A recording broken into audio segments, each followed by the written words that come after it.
if we could address you directly right now? Everything comes full circle. That's number one. I don't tell him what questions to ask me. There are a lot of people around town that have the same question. Brush my teeth. I'm gonna get washed in the morning. I can't confirm or deny. You know, just keep going a little bit longer here, Mike. Keep going a little bit longer. Etan Devo Show. Here are former Syracuse standouts Etan Thomas and Eric Devendorf. What's going on, everyone? E, what's going on, man? How was your weekend? It was good. It was good. A lot of March Madness going on this weekend, so that's what I was tuned into. How's your weekend? It was good, man. Yeah, it was a lot of good games. You know what? I'm not gonna lie, E. I fell asleep on that Duke Houston, so I had to go and check it out on YouTube to see the ending. But I guess I'm getting to that stage where I can't stay up past 10:30, 11 watching the games, man. I just fall out. So.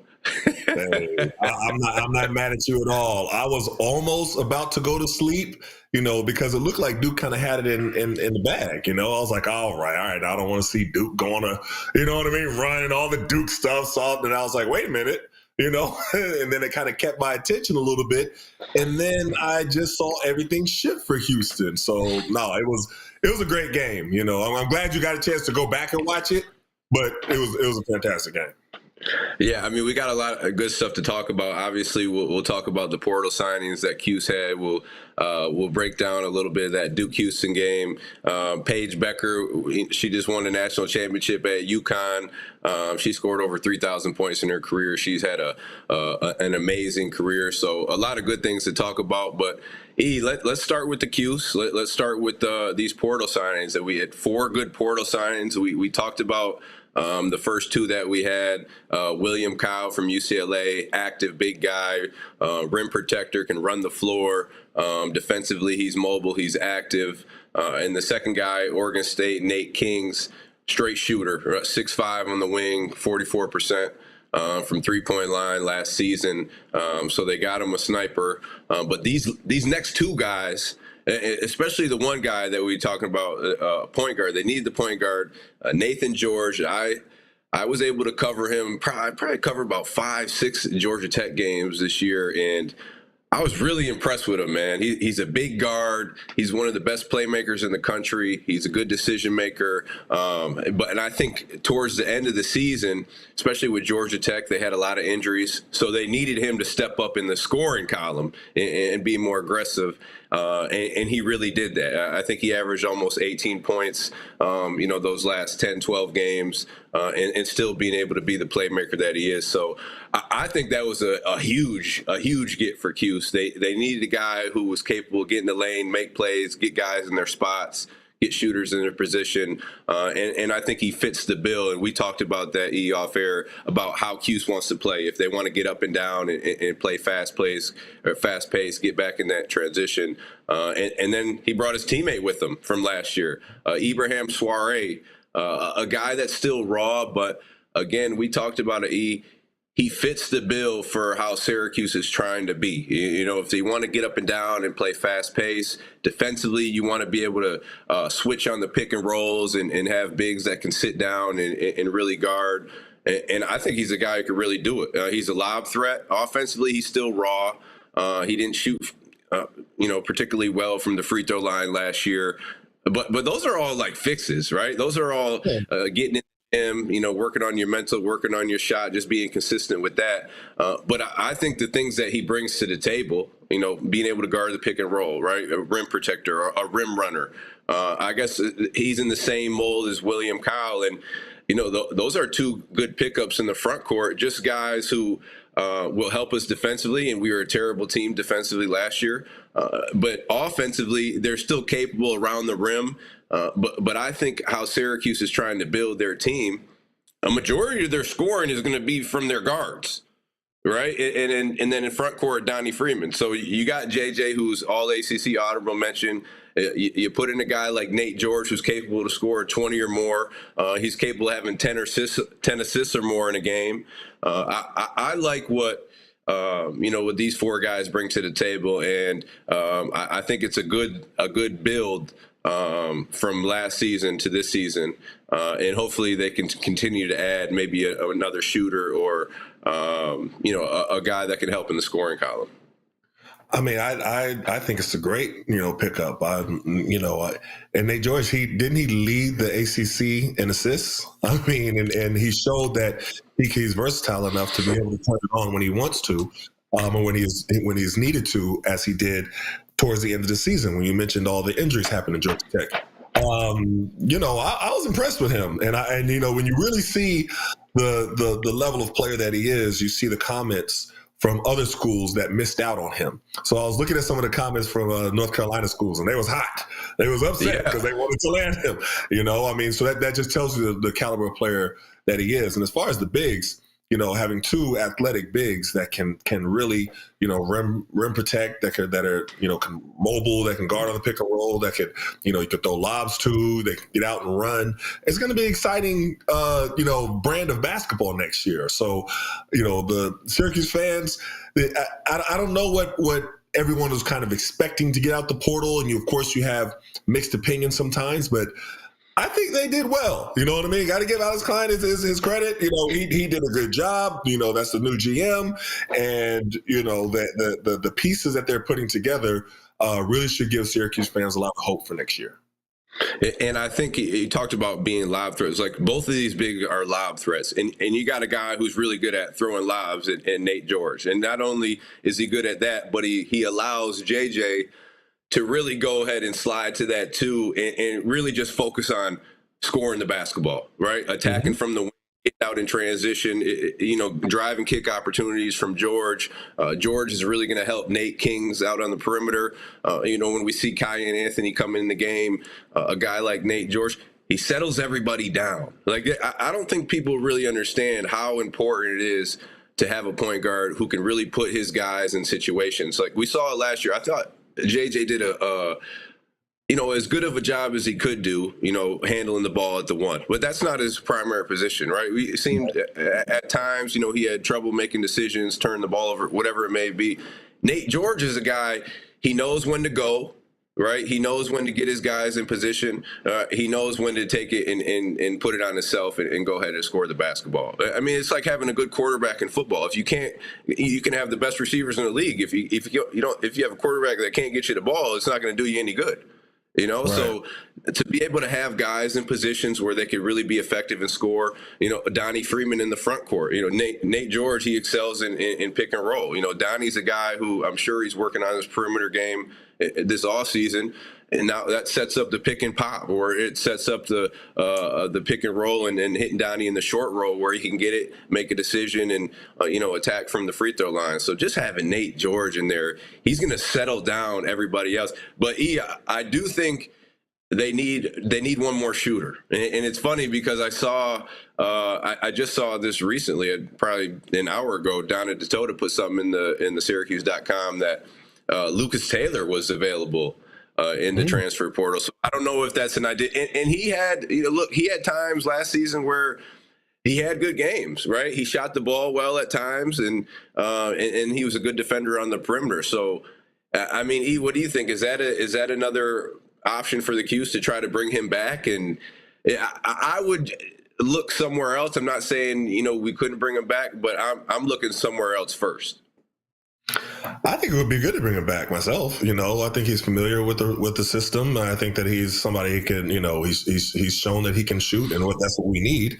I think it would be good to bring him back. But there's a lot of options. There's over 1,000 players in the portal, so there's plenty of options to be able to choose from. One thing I wanted to ask you was, because I see this conversation, this topic coming up a lot, is how much is going to be relied on the freshmen, in particular Cayenne and Sadiq.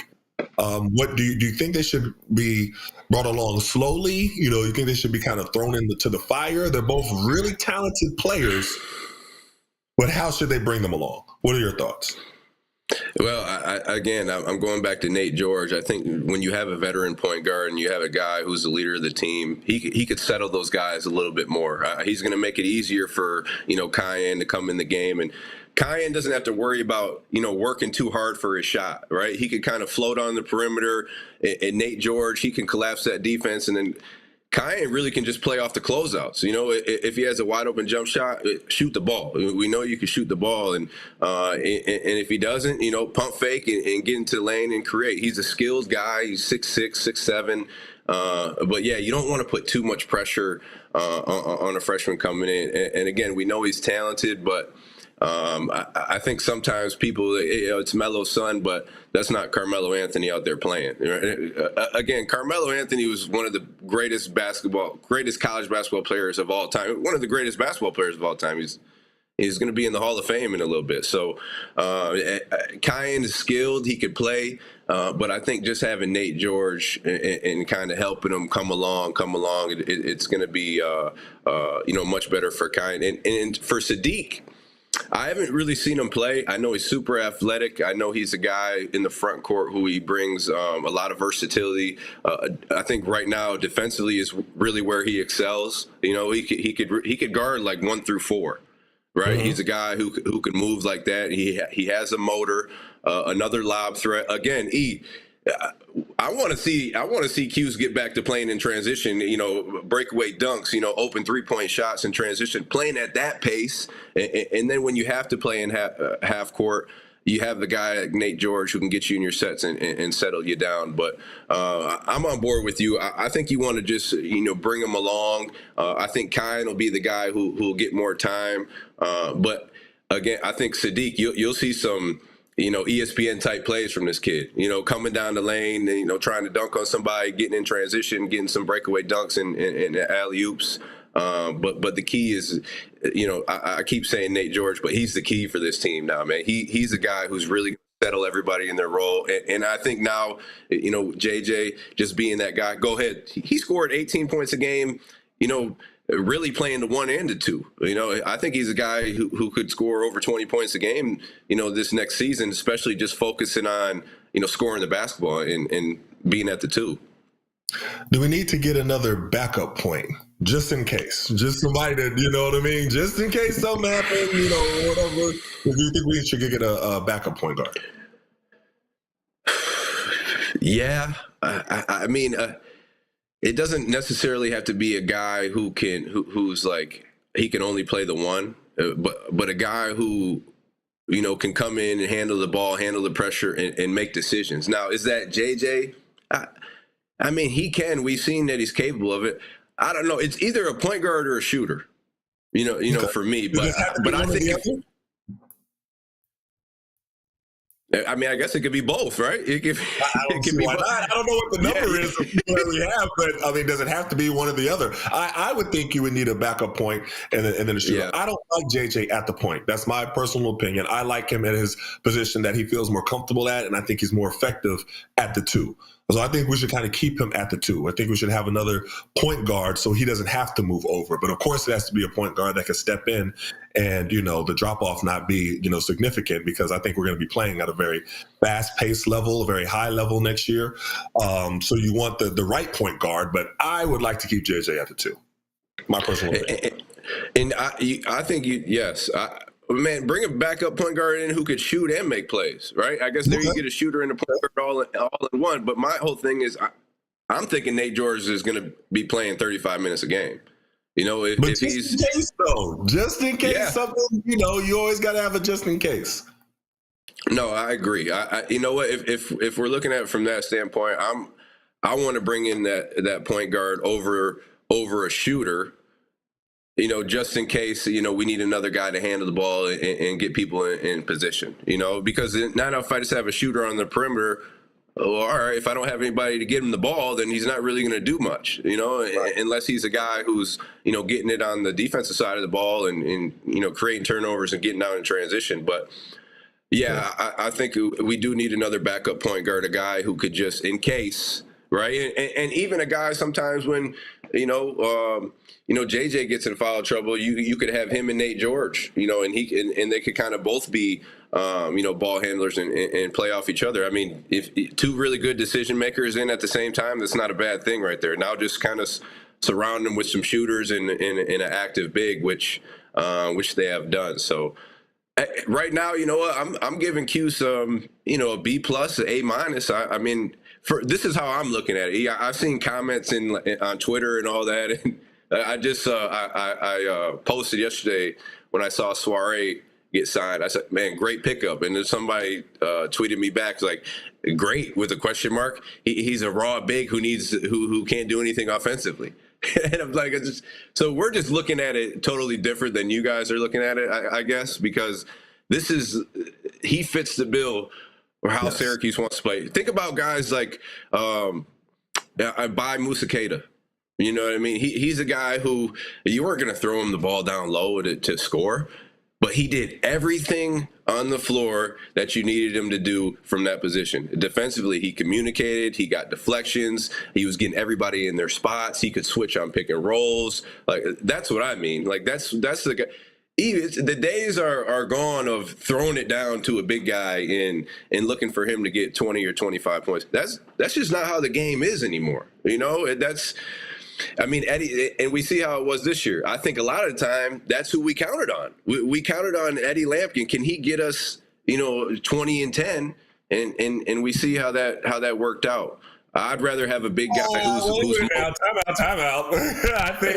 I mean, honestly, though, Well, I hear you, but I do think that I think Eddie did a great job. I think that the way that I'm not saying that you don't think he does. And I think that them throwing down and having that low post threat gave us the ability to go inside out where teams, had to kind of guard both. I thought that could help. I think it's great to have a low post threat. Not saying that you're going to just throw it to them all the time, but to have somebody that could score out the post, I think is still invaluable. But I know we got to take a break. So let's take a quick break and we'll be right back with more on sportstalk.com.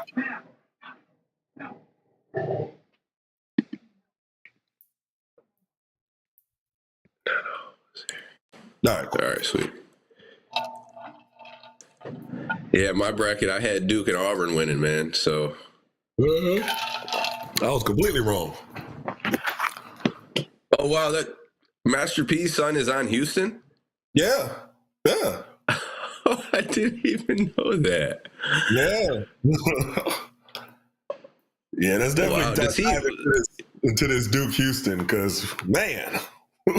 Did he play? Did he? Because he was like, he got a big NIL deal from, I forget if it was the same kid. Because he has two sons. He has two, right. Mercy. Okay, Ryan was saying it's Mercy Miller. Because he went to did he go to a all-black school at first? I went to HBCU. I'm not sure. HBCU first, yeah. And then he got a crazy NIL deal. And I didn't know he went to Houston, but he was solid. He was like a top 75 player, if I'm not mistaken. He was. Yeah, Mercy Miller. Mercy Miller, yeah.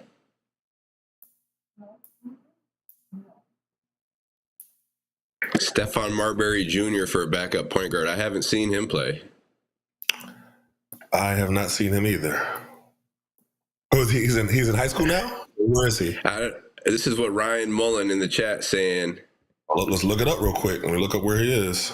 Stephon Marbury Jr. It's funny because Stephon was supposed to come to Cuse. He was. Man, I messed that up. He tells the story all the time, and I asked him too. Yeah. He said that was all my fault because he was all set to come to Cuse. He told him he wasn't starting, so don't even think about it. Yeah, he's like, he told me that on a recruiting trip. I was like, Coach Bay, why you say that? He was at Cal, he said. Ryan said he was at Cal. He was at Cal, that's right, with Stojakovic's son. Right. He must have never played. Nice. Huh? Oh yeah, his son's very good. His son can play. He'll probably get a shot in the league, honestly. If he don't leave too early. I don't think he's ready to go to the league now, but he can shoot. He can score. Yeah, he can score. He's big. He's like 6'7", isn't he? No, I didn't think he was that tall. I could be wrong. I didn't even see Stephon Marbury Jr.'s son even get any time. I mean, I'll be honest with you. Most of these games came on too late for me to watch. Oh, man. Yeah, I wasn't watching those. To be honest with you, but the game started at 11 o'clock. That's when it started. I'm like, man, I can't make this. In the chat, so Gavendo 4 said, Eric, what are those books behind you? Oh, they're books that I've read. I may not have read all of them, but I promise you I've read some. Oh, yeah, he is 6'7", sophomore. Andrei Stojakovic. I didn't know he was that tall. Yeah, he's impressive. Is he staying at Cal, or did he put his name in the portal? I didn't see anything about him leaving.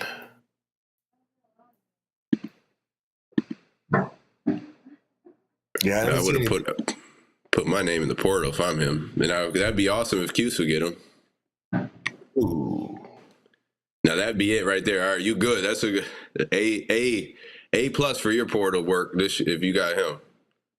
Yeah, he gonna commit quite a bit. Watch your favorite ESPN Syracuse sports talk shows on QSportsTalk.com.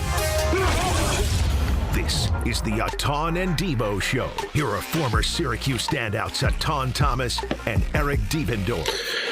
Now, E, real quick, I just want, just from our last conversation before break, I know what you're talking about, Eddie. We had that balance. I don't think because Eddie had a great year. It was his best year statistically in his career. Right. Mm-hmm. And this is off talking about how does he have another year? I don't know. He put his name in the transfer portal. I'm like, what's going on? Yeah, see if it works. I'm not mad at him. I think he missed I think he only played like 10 games his freshman year. Okay. I think it was after a certain time period. I'm not mad at him. Go ahead and try. If they give you an extra year, go for it and get your NIL, big fella. I'm not mad at him. Man, absolutely. If I'm in that situation, I'm doing the same thing. And then I'm trying to get into the portal again the next year after that. I'm trying to make something up like I hurt my ankle. Yeah. But my whole thing is I don't think our guard play wasn't good enough to where we could, rely on Eddie, like, I guess, winning you some games. And even though I think he did win us some games, he did. He had a streak where he had, I don't know, 6-7 double-doubles in a row, But we just didn't. It wasn't because of Eddie, though. It was because when he would kick it out, we wouldn't knock down the shots. So we was playing inside out. He was doing his job inside. He was scoring and everything like that. Then when everybody collapsed on him and kick it out, then we miss a shot. So you know what I mean? No, you're right. Yeah. Well, that's my thing, though. I don't think like how our team was built. If we're relying on Eddie to do that, our guards aren't good enough for him to them having him play off Eddie. So we're not going to win the games. Like the build of our team would have had to be totally different. You know what I mean? Like our guards would have to be better. Okay, I get you. If they were knocked down shots, it would look great. Right. If you got a guy like Eddie, like defensively he has some liabilities, but you can go into him. He has a high IQ. He can make plays. But if we're doing that, we got to have better guards, and we just didn't. I would say better. They just got to knock down their shots. That's all. I would say better. They just got to knock down their shots. That's it. Well, that equals to being better, I guess. But I'm gonna say better, but yeah, I like the direction they're going, though. E. I mean, getting back on the floor, I just think that's the way the game is. And correct me if I'm wrong, but most of the time now guards are going to win. Guards are winning you basketball games. Top-notch guard play that's winning you basketball games. So I got you. Hey, yeah. I want to ask you about this Houston Duke game. It was an amazing game. I'm gonna be honest with you. Like, it was interesting because I really thought the game was over. I really did. I was like, okay, here they go. You know what I mean? I was about ready to go to sleep, but then Houston just didn't give up. They just didn't stop. They kept coming at them with the defensive pressure. They was coughing up the ball. They was doing all this. I got to tip my hat to Houston, the way that they played, the way that they hung in there, and that culture that they have there, that Kelvin Sampson, got to tip my hat to him too, that he built there, because there is plenty of times that they could have quit. All of the odds were against them. They showed the thing on the CBS, and it was like the odds to win, and Duke was like at a 96% or something like that. All the odds against them, and they still gutted it out. So hey, I gotta tip my hat to how they played. You gotta tip that. Honestly, I didn't think Houston was going to be able to stop Duke from scoring that much. Right? I thought Duke was going to get 75-80. Right? But for Houston to be able to win how they by defense, like it's really that's how they've been winning their games. They're 35-4. I can't tell you how many games they scored over 75, 80 points. I'm sure not a lot, but they're winning all their games because their guards are just hounding you. I mean, that last 3:30 of the game, Duke they had some, unforced where they're dribbling off their knee or whatever, but a lot of that was because of Houston's pressure and how the guards were just getting up and trapping and making tough passes. And I don't think you would expect that from this Duke team. You thought they would have been able to handle that type of pressure. But again, Houston guards, they're different defensively. Like they're up in you. And you got to shout out Coach Sampson for building that culture and just like toughness and grit. That's what everything in Houston has been built on. And hey, man, they made Duke turn it over. I think that they were in their head. Every single time Duke got the ball, they were seeming a little bit shaky, with 3 left. Right. And let me say this, and I'll say for the record, because I've seen a lot of this on social media, talking about the over the back call on Cooper Flag. Let me say for the record, yes, I thought that was a terrible call. That is not why Duke lost the game. It didn't come down to that one call, and that's the reason. Like Duke got cheated or something like that. That's not what happened. The fact that Houston held Duke to 1 field goal in the last 10 minutes. Let's talk about that as being a bigger factor of why Duke lost the game. It didn't come down to that one bad call. Well, the full court pressure, I mean, they had trouble inbounding the ball. Sometimes they couldn't even get the ball inbound. And when they did, they threw it to the Houston player. And then when they got in the half court, they were never able to be comfortable and get settled. Like every single Proctor, trying to handle the ball, he was rushed. Like he was playing east to west. And then, at the end of the shot clock, he would try to get in and it'd be a tough shot. But you got to give it to Houston. Like defensively, they're on a whole nother level. And they just got a bunch of dogs out there running around. Right. And then LJ Cryer, I think he had 26 points. All right. And then what's the other guy's name with the braids? I'm sorry, with the light skinned guy. I know you're talking about. I can't think of his name right now, but I know you're talking about. Emmanuel. I think Emmanuel. He was shooting that thing. So I mean, they scored the basketball when they needed to. They made free throws when they needed to. But man, I tell you, those guards are just dogs. They're up in you. They're relentless. And again, that's how Coach is building this program and culture. But I was listening to John Shire, his press conference after, and he's a classy dude because he didn't make any excuses.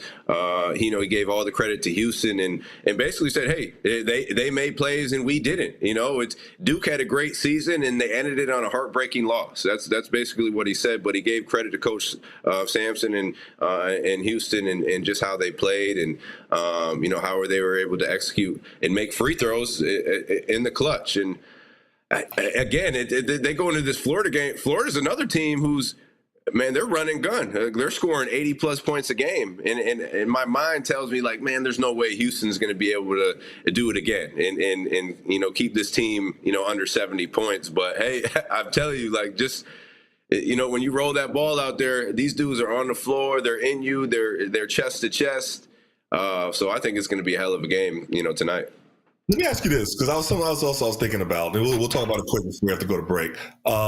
Generally, I would say, people around the country all, pretty much love Cooper Flag, give him his props, everything like that. He's a very likable player.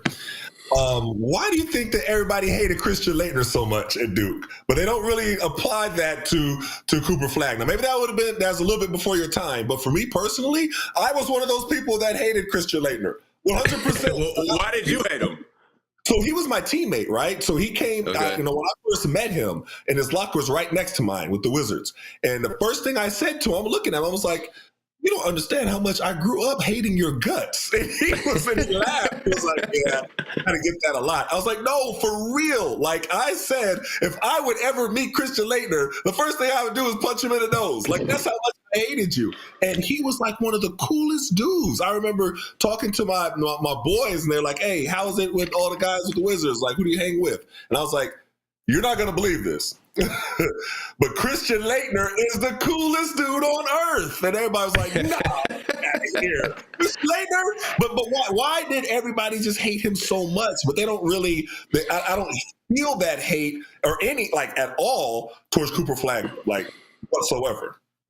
I mean, I don't. I guess the media just picks and chooses, honestly. And we could, after the break, we'll talk about Paige, Becker, and Caitlyn Clark. And why the media chooses to talk about one or the other in different ways. But I don't know, man, because I can't really tell you what Christian Laettner did wrong. I mean, he was talking trash. He was, he was celebrating on the floor. Like that's just part of the game. Like he was showing his emotion. He wore his emotions on his sleeve. When I was playing, I was like extra with it, as far as just playing with emotion and super competitive. And I think for, a guy like me, I'm speaking for myself, that gave me an edge. Like that kind of gave me a competitive edge, like that fueled me. So, and I'm, when I watched Christian Laettner back in the day, I guess I could say the same thing. Like that was his kind of advantage. Like he wasn't like overly athletic. He's playing against these guys who could run like deer and jump out the gym. You got to find a way to give yourself an edge somehow. Whether it's talking trash or just playing with a little bit more competitive spirit. So, and again, the media picks and chooses. Like, oh, hey, this guy right here, he we could really talk about him and start some stuff and get some clicks. So I don't know. I actually love those guys more. I love the guys who play with fire and play with emotion. That's true. That's true. Hey, I know we got to go to a break. We're getting a signal. So let's go to a break and we'll be right back with more on QSportsTalk.com. Evan, Canty, and Michelle. Cool. Yeah, it might be because the Duke. Everyone kind of just hates Duke. But they don't hate Cooper Flag. Yeah. That's my point. They didn't hate. People don't hate Cooper Flag. I don't hear no Cooper Flag hate at all. Yeah, they picked him to be the All-American guy. Mm-hmm.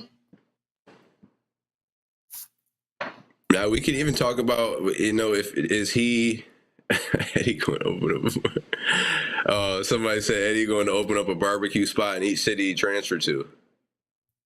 Wait, what is that? Eddie's going to open up a barbecue spot in each city he transfers to. And they said his restaurant's pretty good, though. It's solid. Yeah, it's not bad. There's people online saying the restaurant's pretty good. Gavendo 4 saying Cooper doesn't step on people's chests and talk trash. Okay, Is that what Laettner did that? Yeah. Yeah, I hated Laettner, so I'm telling you, I put myself with that crowd because I did hate Laettner all my life. I mean, I could just, you know what? Again, I didn't really, I guess, see him play that much, but I was the same way. People hated me.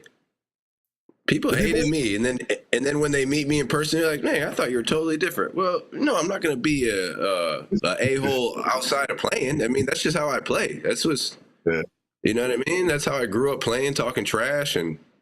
Right.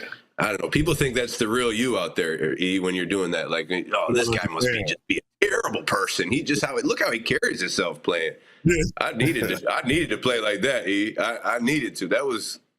Did people hate you though? I don't remember you getting hate like that. Oh man, I used to. I mean, just people would be hitting me up, and still to this day, E, it'll be some we'll post something on Instagram or whatever when we collab, and then I'll get some people saying. Just saying crazy stuff. I mean, you've seen some of the comments.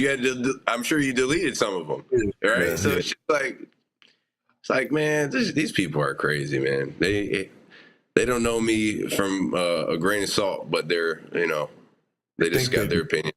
Yeah, they think they know. Yeah.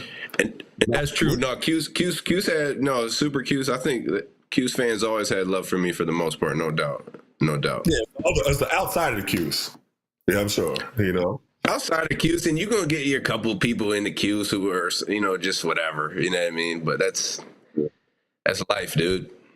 That's life. That's life.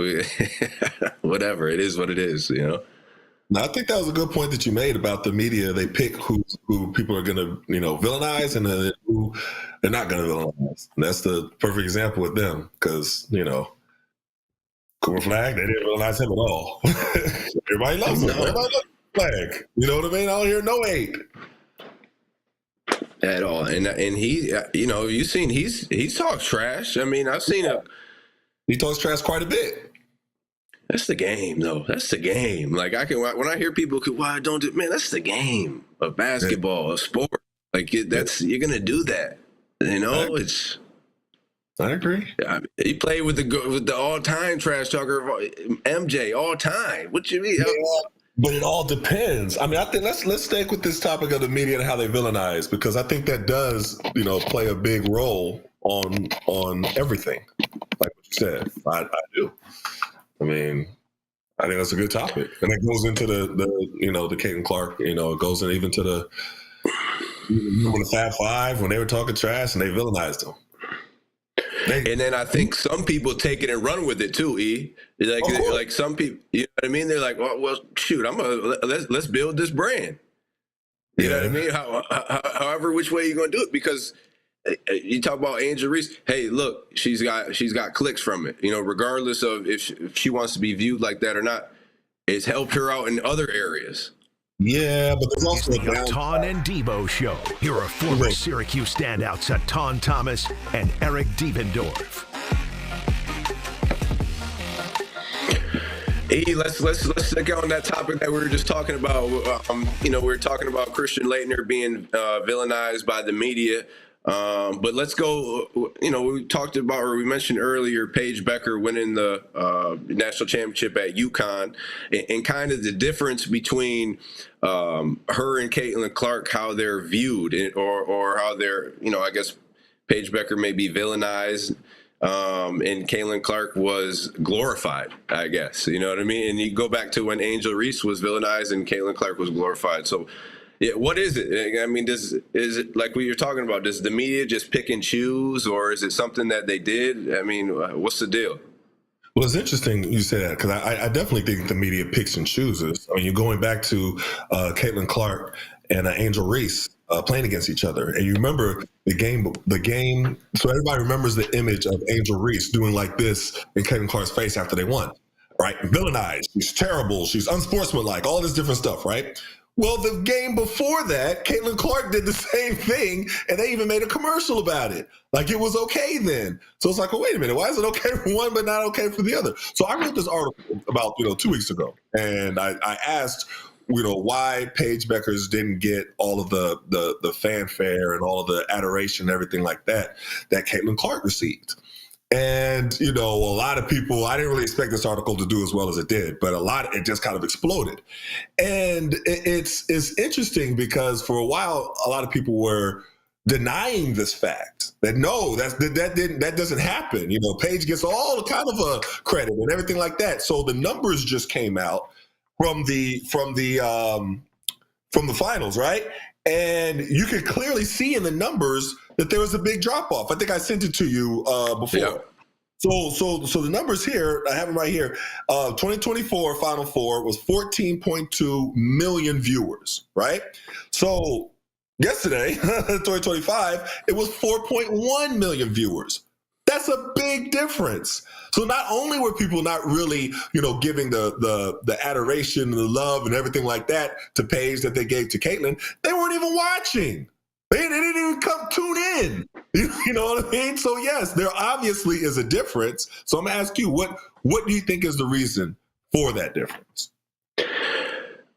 I mean, I can't really put my finger on it, honestly, because Caitlyn Clark isn't that much better than Paige Becker to me. I mean, I think, if you want to say Caitlyn Clark better, all right, I'll give you that. If you want to say Paige Becker is better, I'll give you that. Like they're right there. Like Paige Becker, you could look at her game and she could do stuff better than Caitlyn Clark can. You could look at Caitlyn Clark's game, she could do stuff better than Paige Becker. But I don't really know. I know there was a time when she spoke at the ESPYs and she spoke out, and that could have been something. Maybe she's We know she's a lesbian, or look, I'm just throwing stuff out there. I don't know if that affects the ratings or affects if people want to watch. I mean, I don't really understand or really get it, because from one year to the next, how do you lose 10 million viewers?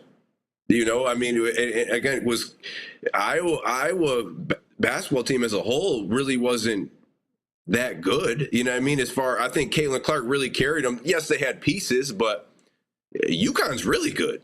South Carolina's really good. Like, those teams are way better than Iowa was. They just had, Caitlyn Clark, who was, she was going on a tear that whole tournament and just, destroying teams. But I mean, even if she was, playing at that high of a level, how do you lose that many viewers? Like, what did Caitlyn Clark do, that was so special besides playing really, really good? And that's no slight to her. She's an amazing player. But again, I don't know. Is it just like the media, chooses what to pick and all right, we're gonna uplift this person, we're gonna villainize this person. I don't really get it. I don't know. Is it something from behind the scenes where hey guys, we need you to do this here. It's gonna make us more money for the ads, whatever it is. Or I really don't have an answer for you, E. Yeah, I mean, it's really an interesting concept. But I will say, and Max Preps put this out, and they talked about the 2020 class, and they had a really special class. There's Paige Beckers, Angel Reese, Cameron Brink, Caitlyn Clark, Camila Cardoso, and then not pictured was also Haley Van Lith. I thought she should have been pictured as well. But that is a special class, you know what I mean, to really have. So they, depending on, aside from who they villainize and, who won championships and who didn't and everything like that, the class was really special. And they're going to go down in history as one of the best classes ever.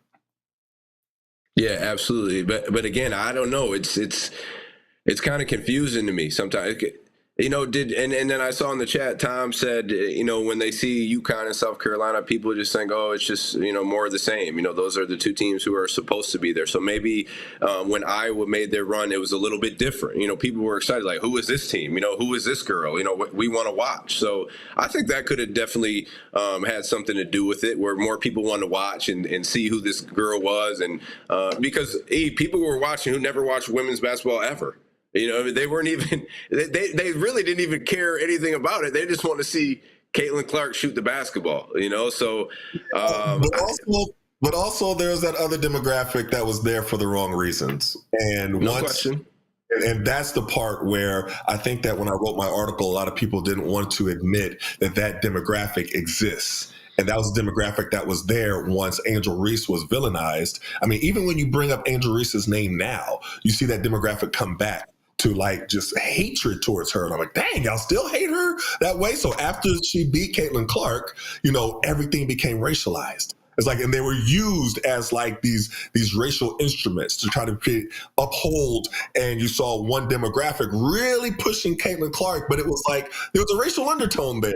And then you saw, the WNBA, they kept talking about how they were getting all of these, racist messages all year and everything like that when they fouled Caitlyn Clark or when they beat Caitlyn Clark or everything so it became something different. So I think that element did not exist for Paige Beckers.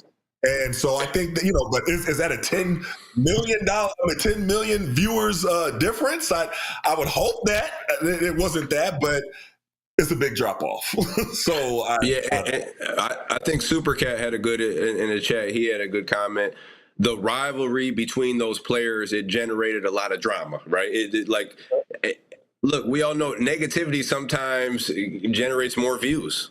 You know what I mean? They want to say, oh, what's the arguing going on about? What's the drama about? Like, what? Who's this villain? Who's this superhero? I want to know more about it. You know what I mean? So that could have generated more views. I agree with that. But at the same time, why does it even have to go there? You know what I mean? Right. Why doesn't it have to go there? And I think, and I do think it for Angel Reese, sometimes she took it and ran with it too. It was like, all right, forget it. I am going to be the villain, and instead of, and again, it's not, I don't think she really has to, But I'm trying to try to protect herself. Like that, you don't have to because you didn't ask for it. I don't think you have to, but sometimes she did kind of take it and run with it and be like, hey, if I'm the villain, I'm gonna be the villain. So, yeah, but she also talked about getting death threats, and she also talked about getting. And that's another level, right?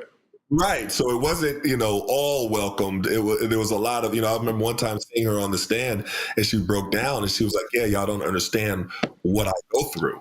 And I was just like, wow, all that over playing basketball? Like there should be no reason why anybody gets a death threat over a basketball game, no matter what, no matter who, no matter what, and I know a lot of times with betting now, you see fans a little bit more invested, but death threats, no player should receive death threats. I think that's absolutely horrible. Hey, I know we got to go to a break again. So, all right, let's take another break, and we'll be right back with more on QSportsTalk.com. Man, time be going quick. Yeah, that was quick. That was real quick. Yeah, it is crazy how it gets to that with like the death threats and stuff. Like, come on, man. Like your life got to be real negative just to even have to, reach out to a kid. I remember just experiencing stuff like that. I don't think I ever got any death threats, but just like stupid stuff, like just stupid stuff. Like real, like that's what you spending your time on, man. I know. Of all the different things. How much time we have when we come back?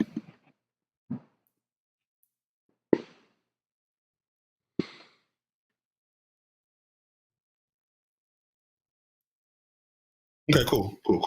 I did want to talk about that thing that I saw where they didn't let Hakeem Olajuwon on the court. I do think because that was crazy.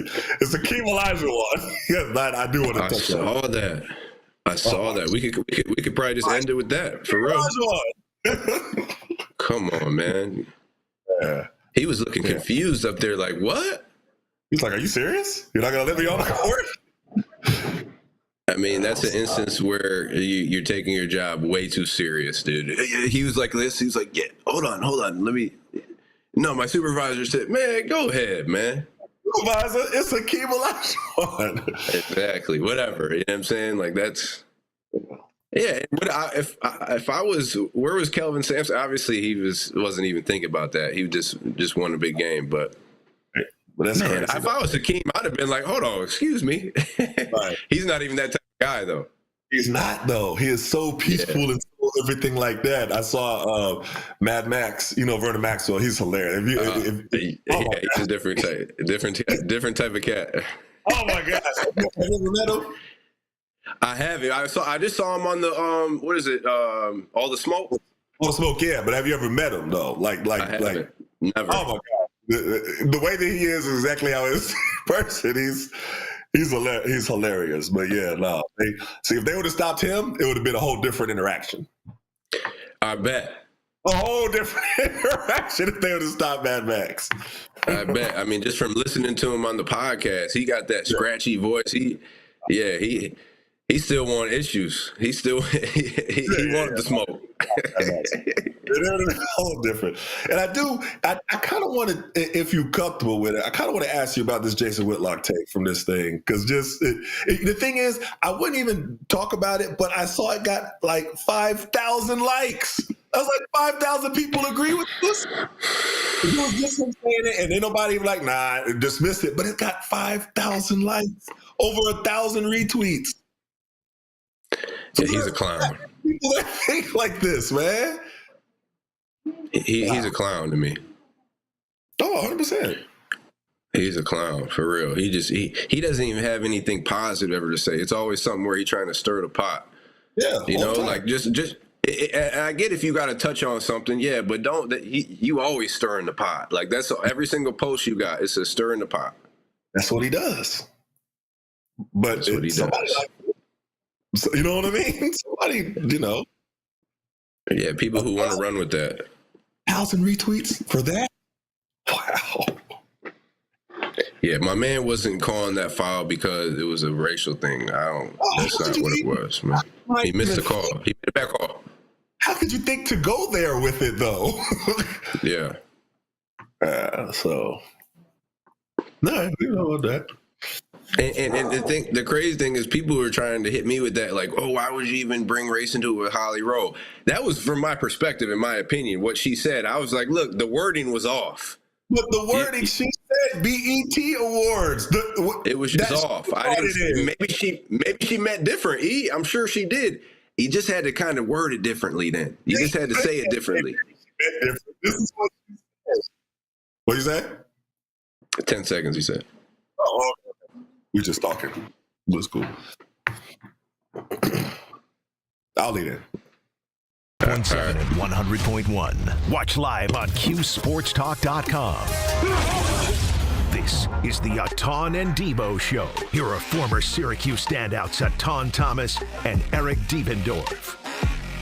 Wanted to ask you if you saw this. So it was completely ridiculous to me, but Hakeem Olajuwon, right? The Hakeem Olajuwon was not allowed to join the Houston Cougars celebration after they beat Duke to advance to the national championship game.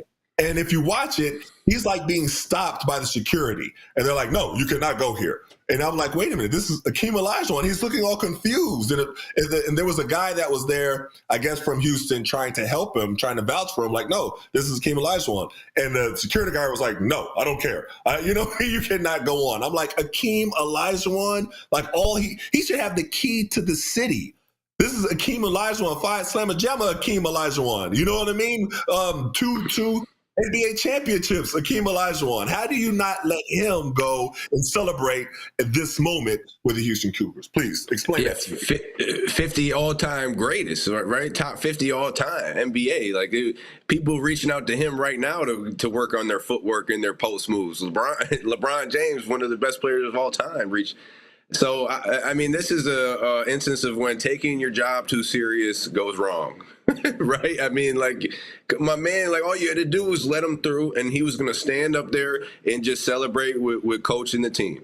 You know, he just wanted to celebrate with the kids, and, you know, obviously being an alum, you said Phi Sigma Jamma, just like him, Clyde Drexler, like, those are the guys who started it. You know, he was there to support. You know, I saw something in the comment where, and this might have been something totally different, but, you know, Kevin Hart, he was with the Philadelphia Eagles. You know, when they did, and obviously a whole different, you know, security team or whatever. But, I mean, this guy, you know, I look at that and I think, man, you're a clown.